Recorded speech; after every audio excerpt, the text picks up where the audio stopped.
धोखेबाज औलाद। उमाकांत जी ने अपनी बहू को आवाज़ दी। बहू चिढ़ते हुए बोली, जब देखो बेड पर पड़े पड़े बस चिल्लाते रहते हैं, काम धंधा तो कुछ है नहीं। जब से रिटायर होकर आकर घर बैठा है तब से मेरा जीना हराम कर रखा है। बस बैठे बैठे बहू बहू चिल्लाते रहते हैं। उमाकांत जी बोले, बहू चाय बना दो, पता नहीं क्यों सर भारी सा लग रहा है।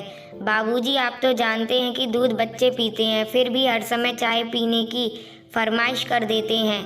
इतना ही चाय पीने का शौक है तो 1 लीटर दूध आप अपने पैसों से मंगवा लीजिए, फिलहाल दूध नहीं है। बहू बहू कहकर नौकरानी बना रखा है। अरे नौकरानी भी काम के बदले मनमाना पैसे लेती है, पर मुझे क्या मिलता है? सारा दिन कभी यह कभी वह, ना जाने कब जान छूटेगी मेरी। बड़बड़ाते हुए चली गई। अपनी माँ के पास फ़ोन लगाकर बात करने लगी। अरे माँ, इस बुढ़े ने तो जीना हराम कर रखा है। मैं क्या करूँ, कुछ समझ में नहीं आ रहा है। दिन भर मुझे अपने इशारों पर नचाते रहता है। कभी बोलेगा दलिया बना दो, कभी खिचड़ी बना दो। अब पानी सर से ऊपर हो गया है, आज तो फैसला हो ही जाएगा। कहते हुए गुस्से में माँ का फ़ोन भी काट दिया और अपने कमरे में जाकर टीवी देखने लगी। बेचारा उमाकांत जी 1 कप चाय क्या मांग ली कि उन्हें इतना सुनना पड़ गया। उमाकांत जी मन ही मन सोचने लगी कि शाम के 3 बज गए, बहू तो अपने लिए हमेशा 3 बजे चाय बनाती ही है। 1 कप मेरे लिए भी बना देती तो क्या हो जाता, मैं तो इस घर का सदस्य हूँ। अरे लोग तो पराये इंसान को भी चाय पानी पिला देते हैं, पता नहीं मेरी किस्मत में क्या लिखा है। और अपनी पत्नी की तस्वीर को देखते हुए बोले, तुम तो जानती हो ना कि मैं तुम्हारे बिना बिल्कुल अधूरा हूँ, फिर क्यों छोड़कर चली गई? तुम्हारे बिना यह घर काटने को दौड़ता है, बिल्कुल जीने का मन नहीं करता। अब मुझे अपने पास बुला लो। कहते हुए उनकी आंखों से आंसुओं की धारा बहने लगी। अपने आंसू पहुँचे और गांव के चौराहे पर एक चाय वाले की दुकान थी, जहां शाम के वक्त सभी लोग जाकर बैठते थे और अपने हम उम्र लोगों के साथ 4 बातें किया करते थे। उसी दुकान पर जाकर बैठ गए। श्याम एक बहुत ही भला और समझदार व्यक्ति था। वह ज़्यादा पढ़ा लिखा तो नहीं था, पर बातें ज्ञानी बाबा जैसे करता था। यूँ कहिए उसे दुनियादारी की समझ थी। उमाकांत को परेशान देखकर बोला, काका चाय बनाओ, चाय पियेंगे? उमाकांत जी ने कुर्ते की जेब में हाथ डालकर देखा, तब एकदम खाली थी। उमाकांत जी बोले, श्याम बेटा आज नहीं, मेरा मन नहीं है। श्याम बोला, काका तुम तो मेरे बाप जैसे हो, चिंता मत करो, मैं पैसों की बात नहीं कर रहा, मैं तो खुद के लिए चाय बनाने जा रहा था, सोचा आपके लिए भी बना लूं। थोड़ी देर में श्याम चाय लेकर आ गया। लो काका चाय पी लो। उमाकांत जी ने कहा, नहीं बेटा मुझे नहीं चाहिए, तुम पियो। श्याम ने काका उदास देख हंसते हुए कहा, तो कोई बात नहीं काका, मेरा चाय में साथ देने के लिए ही पी लो। चाय की एक चुस्की लेते हुए उमाकांत सोचने लगे, बहुत दिनों बाद एक अच्छी चाय पीने को मिली। बहू पता नहीं चाय देती है या पानी। चाय पीते पीते उमाकांत जी की आंखों से आंसू निकल पड़े। आंसू पोंछते हुए बोले, श्याम तेरी चाय का स्वाद बिल्कुल तेरी काकी यानी मेरी पत्नी देवयानी जैसा ही है, ऐसी चाय देवयानी बनाती थी। कहकर आंखों से आंसू निकल पड़े। श्याम बोला, काका बहुत उदास लग रहे हो, क्या बात है? उमाकांत जी ने कहा, कोई बात नहीं, बस तेरी काकी की याद आ गई थी।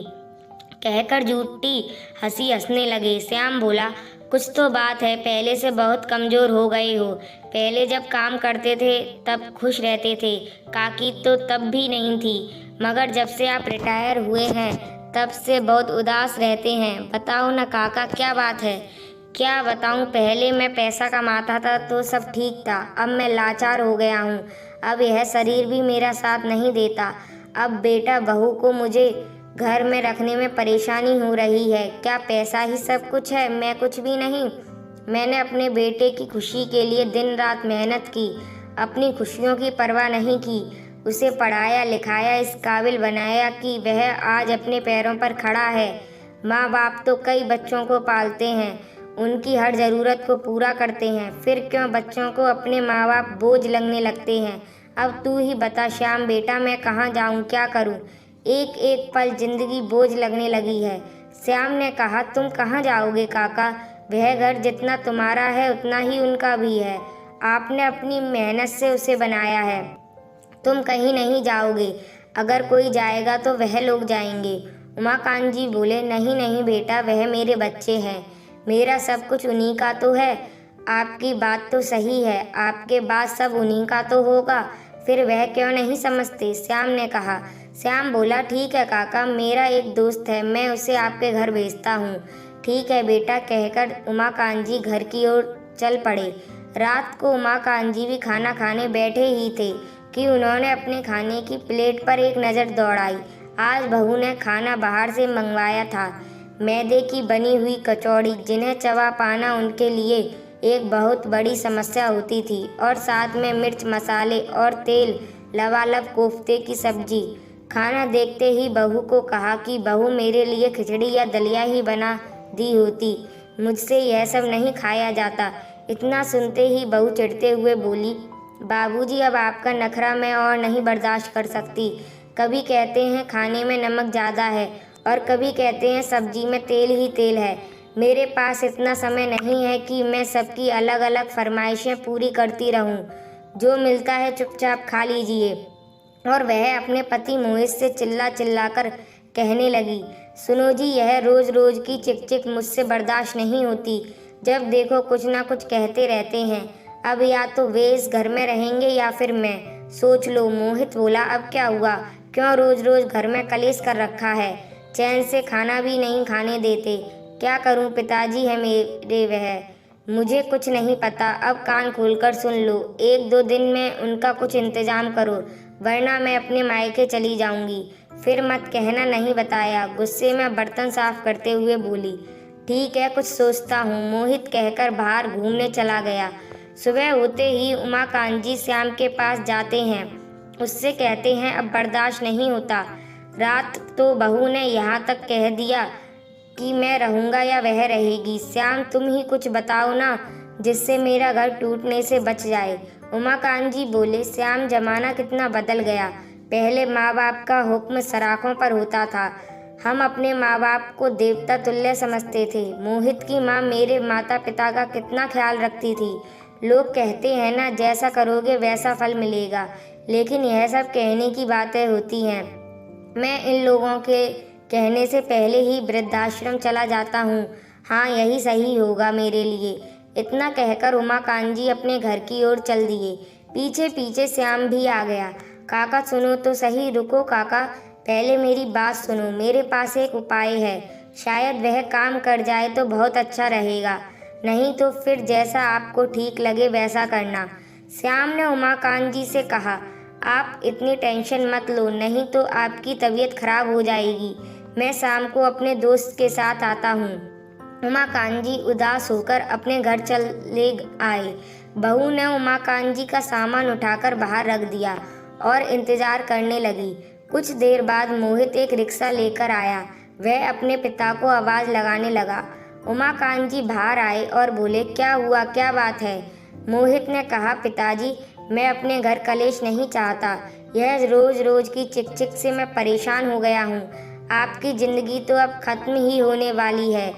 अब अपनी बची कुची ज़िंदगी कहीं भी काट लोगे, इसलिए आपको वृद्धाश्रम ले जा रहा हूँ, और मैं भी यह घर बेचकर दूसरे शहर चला जाऊँगा। अब आपके नखरे हमसे नहीं उठते।